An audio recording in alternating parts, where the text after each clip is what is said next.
A European Metaverse proposal is made by French President Emmanuel Macron. The most used stablecoin in the world is backed by dollars, according to the CTO of Tether.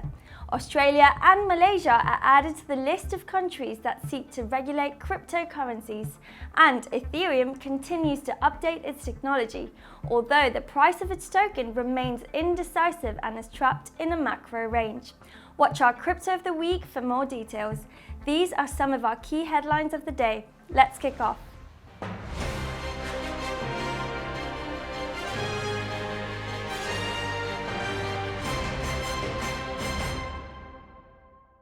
World powers recognize the importance of digital assets and seek their regulation as soon as possible. Australia looks to position itself as an attraction for the cryptocurrency ecosystem, and the Senator, Andrew Bagg, has carried out a proposal of the Digital Services Law. At Australia's Blockchain Week, Bagg held a conference in which he shared details around his proposal. The rule will be based on 4 pillars: technological neutrality, flexible principles, supervision by a minister instead of bureaucratic agency, and the use of government resources and personnel. In the Senator's words, this will show that Australia is open for business. From Oceania's regulation, let's move on to Asia.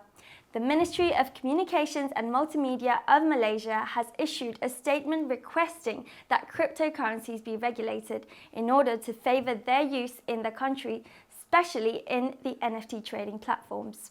The Deputy Minister affirms that his intention is for the government to legalise crypto assets. This clashes with the position of the minister itself earlier this month, when he ruled on the illegality of making payments in cryptocurrencies such as Bitcoin and Ether in the country. He also recalled that cryptocurrencies are not a means of payment regulated by authorities. In other news, a European Metaverse has been proposed by the President of France, Emmanuel Macron. He announced that in his presentation speech of his programme for April elections.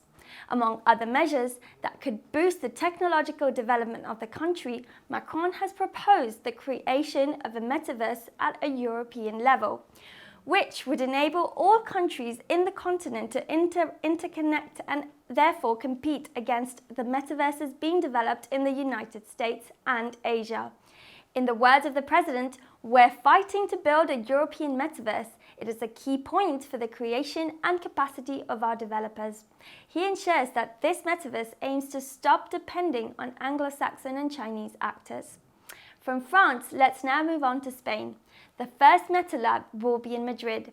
Meta, the North American company formerly known as Facebook, has focused much of its efforts over the last year on developing its own metaverse. Mark Zuckerberg, founder and CEO of the company, is very passionate about these digital worlds and seems to have an important role held in Madrid, where the first Meta Lab in charge of developing a large part of this project will be inaugurated. The company has announced that it will be able to create up to 2,000 jobs in Spain over the next 5 years to expand the country's digital infrastructure. Among the development plans is also the construction of a new processing centre. Facebook has selected Spain for its unbeatable location, given another of the projects within the framework of the Meta Lab is the creation of the new connectivity infrastructures between Africa and Europe. In terms of the world of cryptocurrencies, Tether is a stablecoin that, since its creation in 2014, has been under suspicion and even involved in several lawsuits. The CTO of the company, Paulo Ardoino, has addressed these accusations through this well-known podcast. Ardoino stated that each Tether token is backed by $1, and the aim of this stablecoin is to become the trusted standard for stablecoins. Since February 2021, Tether has been providing accurate results of its portfolio to show its exact composition. To reinforce his message, he revealed that he has an A2 rating according to the well-known agency Standard & Poor's.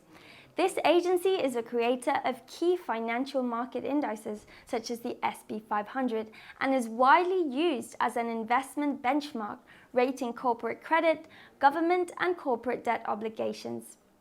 Vitalik Buterin, the 28-year-old co-founder of Ethereum, is an idol for many and has more than 3.5 million followers on Twitter. On this platform, he usually shares his opinions and activities around the world of cryptocurrencies. One of his Twitter posts has caused football legend and 7-time Super Bowl winner Tom Brady to praise the developer.